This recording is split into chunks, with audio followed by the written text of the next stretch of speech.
taking a look at our full forecast, but of course still talking about that track of Milton.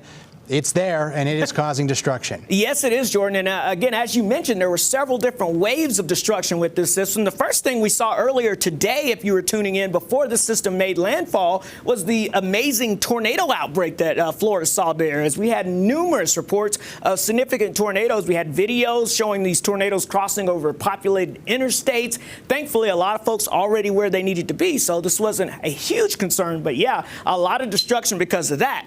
And then, of course, we had the official landfall of Milton that took place right here at about Siesta Key, Florida, which is just south of Sarasota here. This happened around 6:30 our time, about 8:30 Eastern Standard Time. But, of course, it made landfall as a Category 3 with winds of 120 miles per hour. And now you can see it's made its way inland here as the storm is slowly but surely starting to kind of lose its steam, mainly just because it's over land now and also dealing with some wind shear. But you can see Category 2 storm still making its way across the peninsula of Florida. All these flashing boxes are flood alerts. We've got flood advisories.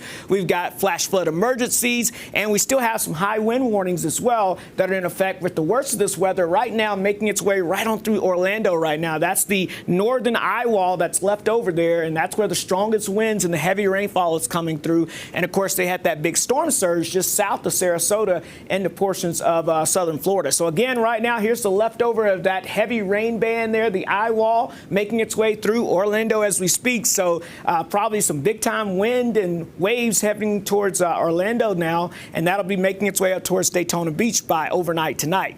For us locally, one thing we're watching here, of course, is the Yellow Lake fire still at 21% containment. So that's some good news here, but not before over 19,900 acres were burned. And that smoke conversion locally continues to pull some of that smoke across northern portions of Duchesne County and also portions of the Uinta. So just kind of keep that in mind. Here's a photo here from Clark Gorso sending us from Mirror Lake Highway, looking off towards the east there, looking at that Yellow Lake fire. You can see the smoke from earlier today. So, yeah, something that we still have to be concerned about. Talk about the heat. We had it again today in Salt Lake City. We tied another record high of 88 degrees. That ties the previous record back in 2003. And Manti, hey, we're not going to forget about our friends in Manti. How about you tying a record as well at 83 degrees, the old record back in 1996. Not only that, but here we go. Let's look at some more stats here. Our very own Seth Sanders really dug through the numbers earlier today to come up with this. Over the past 20 years or so, look at this.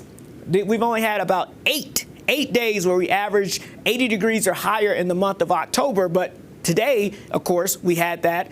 And guess what that means? That means that we could still see a few more 80s ahead, which means we could be officially the #1 spot this year here. So temperatures out there, yeah, they're pretty warm still, but they're dropping off slowly but surely here into the 70s and the 60s, and will likely continue to drop here as we go throughout the nighttime hours here as we see those temperatures continue to drop on off out there across the area. So as we take a look at the 7-day forecast here, I want to jump ahead and show you that here. We're going to be looking at, again, some warm weather. How about those 90s showing up across portions of St. George as we go into the rest of the week, into the weekend here? So any chance of rain? It's looking pretty fleeting right now, but we'll keep our fingers crossed for Sunday into Monday.